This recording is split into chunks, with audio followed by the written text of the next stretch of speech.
உண்மையிலேயே நீங்க யாரு? இதெல்லாம் என்ன ஃப்ராட் வேலை? ரேவதி, போதும் நிறுத்து. அதான் உனக்கு உண்மை தெரிஞ்சிருச்சுல்ல. இப்ப என்ன வேணும் உனக்கு? நேரடியா விஷயத்துக்கு வா. நான் நேரடியா தாமா பேசிட்டு இருக்கேன். இவரை எதுக்கு என் தாத்தாவோட பேரன் கார்த்தின்னு சொல்லி என்ன கல்யாணத்துக்கு சம்மதிக்க வச்சீங்க? அதுக்கான காரணம் எனக்கு தெரிஞ்சாகணும். பெத்த பொண்ணு கிட்ட யாராவது போய் சொல்லுவாங்களா? நீங்க ஏமா போய் சொன்னீங்க? ஏன்னா உண்மையை சொன்னா நீ இந்த கல்யாணத்துக்கு சம்மதிக்க மாட்டேன்னு எனக்கு நல்லாவே தெரியும். அதனாலதான் நான் போய் சொன்னேன். போதுமா? அம்மா, இது என்னோட கல்யாணம். ஒரு பொண்ணுக்கு தான் கூட வாழ போறவன் எவ்வளவு முக்கியம்னு என்னை விட உங்களுக்கு நல்லா தெரியும்.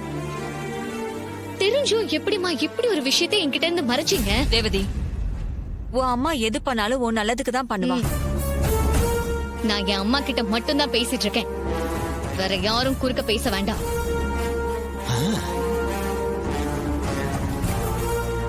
அம்மா, ஏன் போய் சொன்னீங்க? நான் உங்ககிட்ட கேட்டேன். அதான் நான் சொன்னேனே, இவரு நல்ல மாப்பிள்ள. இவர்தான் உனக்கு பெஸ்ட்ன்னு நான் முடிவு செஞ்சேன். உன்னை சம்மதிக்க வைக்கிறதுக்காக ஒரு பொய் சொன்னேன், அவ்வளவுதான். அம்மா, நீங்க என்கிட்ட சொன்ன பொய்ய நான் முழுசா நம்பினேன்.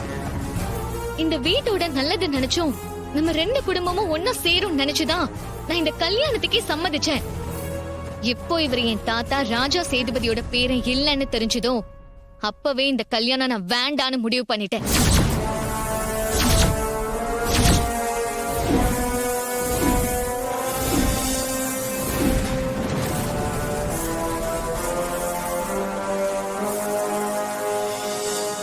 இது பாரு ரேவதி, கல்யாணங்கிறது இந்த ஒரு காரணத்தை மட்டும் வச்சு நம்ம முடிவு பண்ற ஒரு விஷயம் கிடையாது. உன்னை நல்லபடியா வச்சு காப்பாத்துற ஒருத்தரை தான் நான் தேடி கண்டுபிடிச்சிருக்கேன். உன் வாழ்க்கைக்கு எது நல்லதுன்னு யோசிச்சுதான் உன் அம்மாவா நான் இந்த முடிவு எடுத்திருக்கேன். இங்க என்னோட முடிவுதான் கடைசியா இருக்கணும். புரிஞ்சுதா? மா, நீங்க ஒரு முடிவு எடுத்துட்டு அதை ஏன் மேல திணிக்கிறது என்னமா நியாயம்? எனக்கு எது சந்தோஷம்னு நாள முடிவு பண்ணணும். இல்ல ரேவதி, நீ சின்ன பொண்ணு.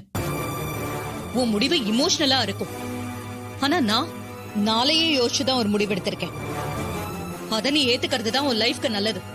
இல்லம்மா, என்னால நீங்க சொல்றதை ஏத்துக்க முடியாது. எந்த அம்மாவாது ஒரு பொண்ணோட கல்யாண விஷயத்துல இவ்வளவு பெரிய பொய்ய சொல்லுவாங்களா? சொல்லுங்கம்மா, சொல்லுவாங்களா?